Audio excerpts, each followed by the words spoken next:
और व्यूअर्स, यहाँ पर मैं आपको कुछ नई चीज़ें बताता हूँ जो कि डिफरेंट है थोड़ा इंडिया से। जब आप यहाँ आएंगे तो अपना लोकेशन वगैरह या किसी को एड्रेस देने के लिए या कहीं आप इंडिया से ही इधर भेज रहे हैं तो आपको कुछ चीज़ों की अलग से ज़रूरत पड़ेगी जो कि इंडिया में प्रचलन नहीं है।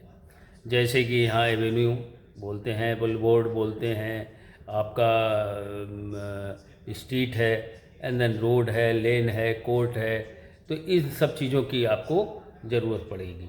तो कैसे क्या हो आपको बताएंगे।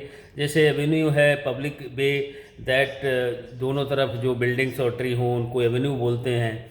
और सेम स्ट्रीट जो कि public road that connect two points, two street together is known as street. Normal जो लेन है वो narrow street that way not have a median. And then court that is road और street that ends in the loop. ये सब चीज़ें मिलती हैं। दूसरी चीज़ है कि जब आप तो जैसा कि मैं बता रहा था कि जब किसी को एड्रेस देंगे तो एड्रेस में कैसे आप उनको क्या लिखेंगे। अपने यहाँ तो जैसे होता है, नाम है तो आपका हाउस नंबर, ये नंबर, और आप मोहल्ला, और इस तरीके से पोस्ट ऑफिस क्या है, ज़िला क्या है और स्टेट क्या है, वो सेम लगभग वही तरीके की चीज़ें हैं। तो अपना पिन नंबर वगैरह डालते हैं। लेकिन यहाँ पर बोलते हैं जैसे नेम आप पहले रखिए, अपना नाम मिस्टर एक्स मान लीजिए कोई नाम है, आप अपना फर्स्ट नेम, इसके बाद वो रखिए। इसके बाद इसमें सबसे वो आता है फिर आपका स्ट्रीट नंबर क्या है, और जस्ट मैंने बताया था आपको एवेन्यू जो अभी बता रहा था वो क्या है। तो ये सब चीज़ें आपको इसमें मतलब ध्यान में रखना पड़ेगा। देन अपार्टमेंट नंबर क्या है, स्ट्रीट नंबर हो गया, अपार्टमेंट नंबर हो गया। Then city, state and zip code. Zip is the most important thing. जैसे अपने यहाँ पिन कोड होता है, यहाँ पे जिप कोड होता है। तो मैं फॉर एग्जांपल आपको बताऊंगा। जैसे मिस्टर सुरेश कुमार हैं, कोई नाम है XYZ, मैं बता दिया सुरेश कुमार। एंड देन 3550 रामबला पैलेस है ना, ये हो गया आपका। देन अपार्टमेंट नंबर उनका डाल दीजिए, अपार्टमेंट नंबर हो गया 680। And then Santa Clara. अब आएगा आपका जिप नंबर 95051। ये हो गया California USA। This is what, कि इस तरीके से आपको जो मेल वो इस तरीके से आएगी। तो इसलिए जो है यहाँ पर एवेन्यू, रोड, स्ट्रीट, कोर्ट और लेन का चलन ज़्यादा है। तो ये तो इसके बारे में मैंने आपको बताया। दूसरा, यहाँ पर जो USA में जो घरों का सिस्टम, जो घर में जो पेरेंटलशिप है वो थोड़ी डिफरेंट है। थोड़ी नहीं, मैं कहूँगा इंडिया से बहुत डिफरेंट है। सबसे पहली बात तो ये है कि वो बच्चों को मतलब नॉट कि पढ़ाई सबसे प्राइम सब्जेक्ट नहीं है।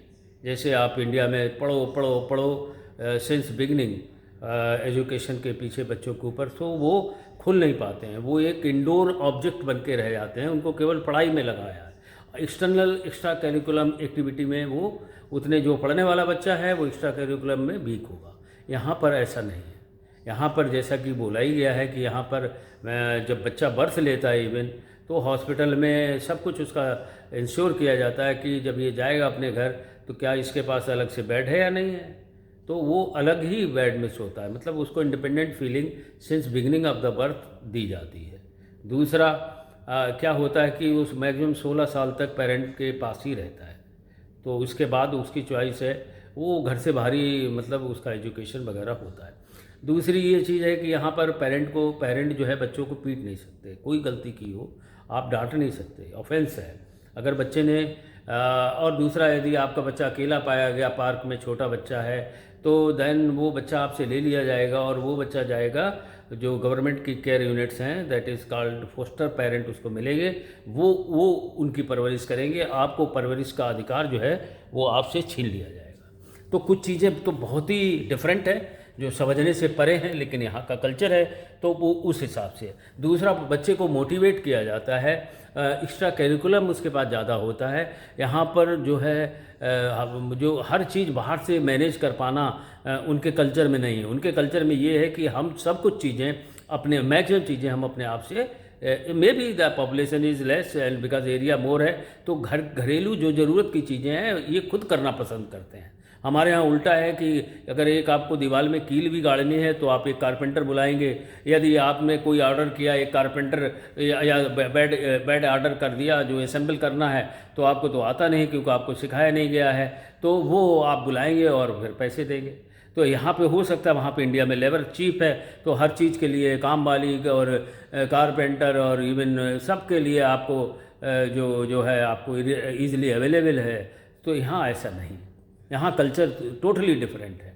यहाँ पर ये है कि बच्चे को वो सारी चीज़ें, इवन नॉट बच्चा, गार्जियन को वो सारी चीज़ें पता होनी चाहिए जो हाउस होल्ड चीज़ें होती हैं, जैसे कि घर की जो नीड है, साफ़ सफाई है, आपका खाना बनाना है, ये बाहर की गार्डनिंग करना है, इवन ड्राइविंग करना है, ये सब चीज़ें उनको पता होनी चाहिए। क्योंकि यहाँ पर जो बेजेस हैं, जो आपके daily day to day necessity के जो बेजेस हैं, उनकी जो है वो काफ़ी महंगे। एवरेज मैं बता रहा हूँ कि जो है, और it depend upon state to state, average मैं बता रहा हूँ $30, मतलब $30 का मतलब हुआ जाके 2400 रुपीज़, मैं 80 ले रहा हूँ ये रुपीज़, और 2400 रुपीज़ पर आवर वो आपके पास आएगा। और ये जितने भी घंटे अभी बेड असेंबल करने के लिए बुलाया, 3-4-5 घंटे लगा गया, तो आप समझ लीजिए। तो इसलिए वो सारे टूल्स, वो सारी रिक्वायरमेंट वो अपने घर पे रखते हैं, और प्लम्बिंग से लेके इलेक्ट्रिकल वर्क से लेके असेंबलिंग का कोई काम है, या बच्चे की कोई भी चीज़ रिक्वायरमेंट, साइकिल मंगाई है या छोटा सा बेड मंगाया है, तो वो सब असेंबल वो पेरेंट खुद, बच्चे, चूँकि अब वो एक्स्ट्रा करिकुलम में मैं बताया बच्चा सिंस बिगिनिंग ये देखता है, तो ये चीज़ें यहाँ के कल्चर में है। कोई बहुत ही वैसा चीज़ है कि जो आप नहीं कर पा रहे हैं, तो उसके लिए वहाँ से बुलाया जाता है कि किसी को, उन्हें पता है यहाँ पर लेबर कास्ट बहुत महंगी है। अब होता क्या है, जो इंडियंस अपने इधर आते हैं, इन्फॉर्मेशन मान लो जो है उनके लिए, कि वो जो इधर आते हैं और उन्होंने तो उतना घर में काम किया नहीं होता है, तो उनको यहाँ पर दिक्कत फेस आती है। मान लीजिए कोई घर में रेंट पे गए तो बेड ही मंगाया, तो उसको असेंबल करने के लिए या तो वो करें खुद असेंबल करना पता हो, नहीं तो फिर बुलाना पड़ेगा। तो कोई इशू नहीं है, उसके लिए भी वो सब चीज़ें, जैसे यहाँ पर जो है IKEA करके है, IKEA, वो एक ऐप है। इसके बाद टास्क रैबिट है और हैंडी ऐप है, जो इसके थ्रू ये प्लम्बिंग है और कारपेंट्री वर्क है, या और जो घर की साफ़ सफाई के लिए जो चीज़ें हैं वो ये बुला सकते हैं ऐप के थ्रू। तो जिसका कि मैंने बताया near about it depend upon the job nature, तो मिनिमम वेजेस जो है $30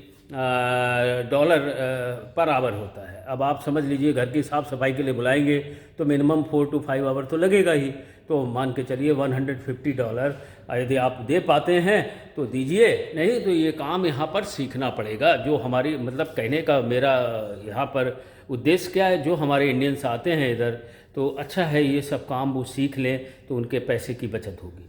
क्या होता है कि इंडिया से यदि आप US आ रहे हैं, यहाँ पर यदि आपको डॉलर मिल रहे हैं, वो सारा आप इधर ही खर्च कर दे रहे हैं, तो उसका तो कोई फ़ायदा नहीं है।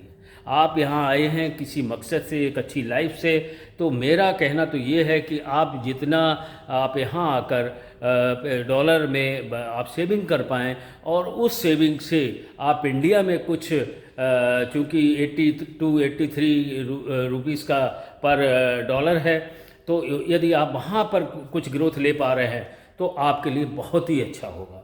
वो उससे बड़ी और कहा भी जाता है कि यदि आप व्यूअर्स, और मैं एक चीज़ और जो मुझे अच्छी लगी वो मैं बताना चाहूँगा। मैं इतना रोज़ वॉकिंग पे जाता हूँ, कहीं पे भी मैं रोड पे, जैसे अपने यहाँ इंडिया में जाओगे तो आपको एडवर्टाइजमेंट बोर्ड में दिख जाएंगे, नहीं तो कोई वार्ड मेंबर का नेता से लेके जो राज्य का नेता और इन लोगों की तस्वीरें दिख जाएंगी, प्रधानमंत्री, कुछ अपोजिशन पार्टी, मतलब पूरे रोड में आपको मतलब एडवर्टाइज, और नेताओं का चलन ज़्यादा है, उनका पोस्टर लग जाएगा, छोटे भैया नेताओं की भी तस्वीरें लग जाएंगी। यहाँ पर मैंने कहीं पे भी वॉकिंग करते समय किसी भी अमेरिकन सीनेट का या प्रेसिडेंट का या किसी नेता का हमने कहीं पर भी उनका जो एडवर्टाइजमेंट बोर्ड होता है वो नहीं देखा। तो ये क्या आपको बताता है कि ठीक, क्या उनको इंटरेस्ट नहीं है अपने नेताओं में? है इंटरेस्ट, लेकिन ये जो यूजेस, जो एडवर्टाइजमेंट जो आपकी जो सड़क पर बड़ी बड़ी प्रतिमाएं लगाने का यह यहाँ पर वो, या बड़े बड़े पोस्टर निकालने का, ये चीज़ें नहीं है। तो मुझे तो बहुत अच्छी लगी कि इनका सिस्टम ये बताता है कि डेमोक्रेसी है, तो डेमोक्रेसी की ज़रूरत क्या है। तस्वीर लगाने से डेमोक्रेसी की या देश को या ये बतलाने की ज़रूरत नहीं है कि हम इतनी बड़ी तस्वीर लगा देंगे तो हम इतने बड़े नेता हो जाएंगे। ये चीज़ें मुझे बहुत ही अच्छी लगी। मैं बहुत घूम रहा हूँ, और मैं कैलिफोर्निया कहीं भी रोड पे मुझे कोई भी पहली बात तो एडवर्टाइजमेंट से भरा हुआ जो वो जगह नहीं है, और दूसरा नेताओं की तस्वीरें तो मुझे कहीं नहीं दिखी। मुझे नहीं लगा कि बाइडन हर जगह लंबे लंबे कदमे या उनके और प्रेसिडेंट जो हैं या और नेता सीनेट के वो लगे हैं, वो चलन यहाँ बिल्कुल नहीं देखा मैंने। तो मेरे को मतलब मुझे तो अगर मेरा पर्सनली पूछे तो मुझे तो ये बहुत अच्छा लगा।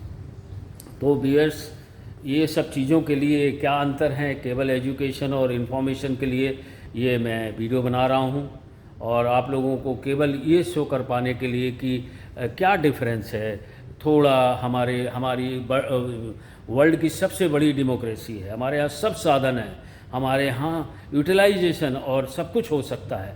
तो ये सब वीडियो बनाने का मतलब केवल इतना ही है कि आपको दिखा पाऊँ कि दोनों देशों के बीच में एक जो बोलते हैं अमेरिका दुनिया की सबसे बड़ी डेवलपिंग कंट्री और डेमोक्रेटिक कंट्री, और एक हमारा सबसे बड़ा नेशन जो कि और हर क्षेत्र से और हर तो उसका जो कल्चरल जो वो चीज़ है, डिफरेंस है, वो दिखाने की कोशिश कर रहा हूँ। हाउ यू लाइक मेरा ये आपको वीडियो। और दर्शकों से अनुरोध है कि इसी तरीके से हमारे जो है वीडियो को वो लाइक करें, सब्सक्राइब करें, और again thank you for watching my video, and I will be coming again. फिर से मैं एक नया ट्रेंडी और यहाँ के बारे में, यहाँ के कल्चर के बारे में नया वीडियो लेके आपके सामने आता हूँ। Till then bye.